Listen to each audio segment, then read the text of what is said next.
Дизайном сайтов я занимаюсь уже более 10 лет, и из них последние года 4 я только на фрилансе, то есть работаю из дома на себя. Это позволяет мне экономить деньги на дороге и деньги на офисных обедах. Ну и самое главное, выбирать проекты и заниматься тем, что действительно мне нравится, а не всем подряд, как это обычно происходит в офисе.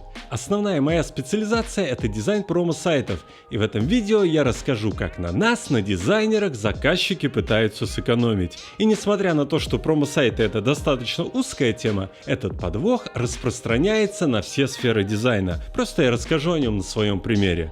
А особенно полезно это видео будет тем, кто хочет заниматься промо-сайтами для крупных клиентов. Итак, промо-сайт, или как еще говорят, акционный сайт — это основа любой рекламной кампании. Вы видите рекламу в интернете, видите наружную рекламу в городе и рекламные стенды в магазине и покупаете заявленные в акции товары. Регистрируете чеки на сайте и участвуете в розыгрыше призов. Промо-сайт — это сервис, с помощью которого происходит розыгрыш и выдача призов. Такие сайты живут недолго, буквально пару месяцев, пока длится промо-акция, зато делаются они быстро и спрос на них большой. Правда, он начал снижаться в прошлом году. Из-за короны резко упала посещаемость магазинов, и все больше людей заказывают продукты через интернет, при этом совершая меньше сопутствующих покупок, на которые рассчитаны эти акции. Никто же не рекламирует картошку или мясо. Рекламируют шоколадки, газировку, чипсы и шампуни. Из-за снижения посещаемости магазинов и запрета на всякие публичные мероприятия, компании-гиганты, на которые я работаю, стали урезать бюджеты на рекламу. Тут важно отметить, что, конечно, мое маленькое ИП никто не подпустит к крупному клиенту, поэтому я работаю через рекламное агентство. Им заказывают рекламную кампанию или сайт для нее, а я занимаюсь дизайном. Такие заказы достаточно сезонные, и держать дорогого дизайнера на фулл-тайм агентствам невыгодно. В связи с сокращением бюджетов многие стали отказываться от уникальных сайтов, сверстанных с нуля, и переходят на конструкторы, стараясь оптимизировать то, что пользователи не видят: верстку и программирование. Я знаю, что меня смотрят разработчики и верстальщики, и это очень важный для вас момент. Клиенты прежде всего экономят на разработке, и ваши контраргументы, что сайты на конструкторе тяжелые, долго грузятся, не оптимизированы под поиск и плохо адаптируются, да и вообще в них мусорный некрасивый код, не действуют. Если конечный потребитель этого не видит, то это и не важно, так считают заказчики. Поэтому единственный способ выжить начинающему верстальщику или разработчику — это устроиться в студию. На фрилансе вас легко обойдут конструкторы. Да и дизайнерам тоже было бы неплохо набраться практического опыта, чтобы отстроиться от тысяч мам в декретах и тех, кто просто зарегистрировался в Figma и начал копаться в сфере дизайна. В каждом видео я говорю об этом. Рассылайте письма по агентствам, старайтесь попасть на стажировку, ну или идите на курсы при этих студиях. Курсов сейчас огромное количество, выбрать сложно, да и цену по всем канонам UX-дизайна стараются замаскировать. Хорошо, что есть сайты-агрегаторы курсов, где можно узнать финальные цены и выбрать то, что вам действительно подходит. Ссылки будет в описании. Я продолжу. Вообще в конструкторах я не вижу ничего плохого. Например, есть всем известные Tilda и ReadyMac — это сервисы, которые помогают заказчикам делать сайты без верстки. Но эти продукты делались годами лучшими дизайнерами, и каждый блок их идеально продуман. К сожалению, для промо такие конструкторы не подходят. В них же нет функции регистрации чеков и блоков с победителями. Поэтому каждый разработчик пытается наспех собрать свой конструктор. Наспех — это значит дергает блоки из разных своих готовых сайтов и добавляет к этому интерфейс, где можно менять картинки и текст. Получается такая сборная солянка. У всех блоков разные шрифты и размеры заголовков, кнопки в разных стилях, и даже ширина разделов может отличаться. Получается такой винегрет из разных блоков. И работа дизайнера тут состоит из двух частей. Более техническая — причесать все это, привести к единому виду, и более творческая — переработать КВ, нарисовать иллюстрации для механики и визуализировать призы. КВ — это ключевое изображение акции, которое рисуется и утверждается заранее, до начала разработки сайта. И вот как-то раз после обеда мне пишет заказчик из агентства: подскажи, как у тебя сегодня по загрузу? У нас есть заказ на промо-сайт. Сегодня хотят увидеть структуру сайта и первый экран. Тут надо понимать, что первый экран — это и есть переработанное КВ, и это большая часть работы. Стандартный промо-сайт состоит из первого экрана с КВ, блока механики, блока призов и списка победителей. Я очень удивился такому повороту событий. То есть за полдня надо сделать фактически всю основную работу по сайту. За такой сайт, кстати, платят примерно половину средней месячной зарплаты дизайнера. Это не мало, но и немного. Я напомню, что заказы у фрилансера не каждый день, он часто работает по выходным и самостоятельно платит налоги. Поэтому это нормально, когда за несколько дней работы фрилансера платят как за 2 недели работы обычного дизайнера из студии, но не за полдня. Окей, я оттянул как-то эту задачу до следующего утра, все равно же никто вечером не будет смотреть. Сделал этот первый экран, все остальные блоки конструктора не трогал, оставил этот винегрет из стилей. Прошло несколько дней, и я уже начал волноваться за проект. Как это так? То срочно надо было, а теперь тишина. Второй звоночек прозвенел, когда оказалось, что на создание этого сайта клиент прописал подробный тайминг, несмотря на то, что большую часть работы, как я полагал, мы уже сделали в первую ночь.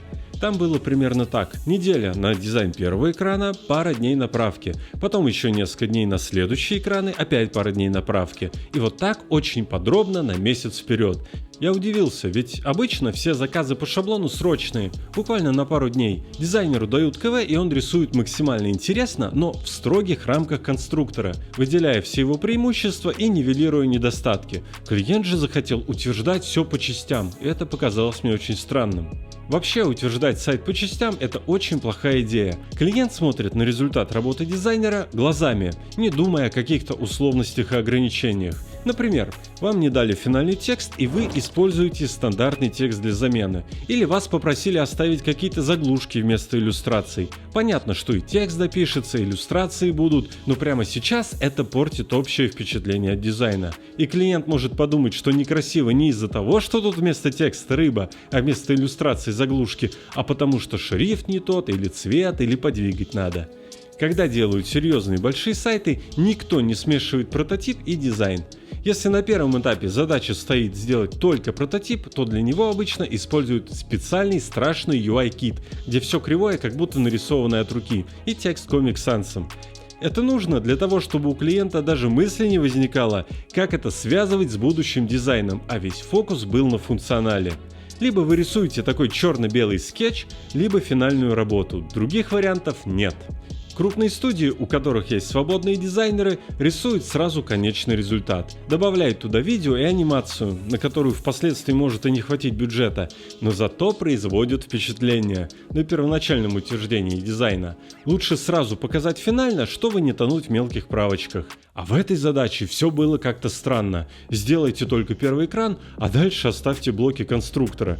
Честно говоря, я даже хотел отказаться от этой работы, но первый экран я уже сделал и успел внести какие-то мелкие правки.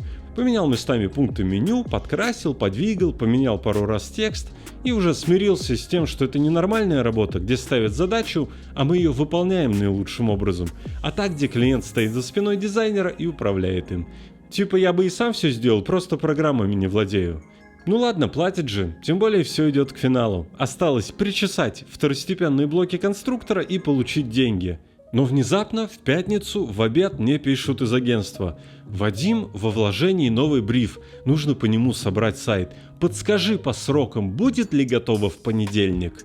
Но я думаю, мало ли, может там текст поменяли или опять подвигать что-то просят. Открываю бриф, а там ссылка на макет дизайна.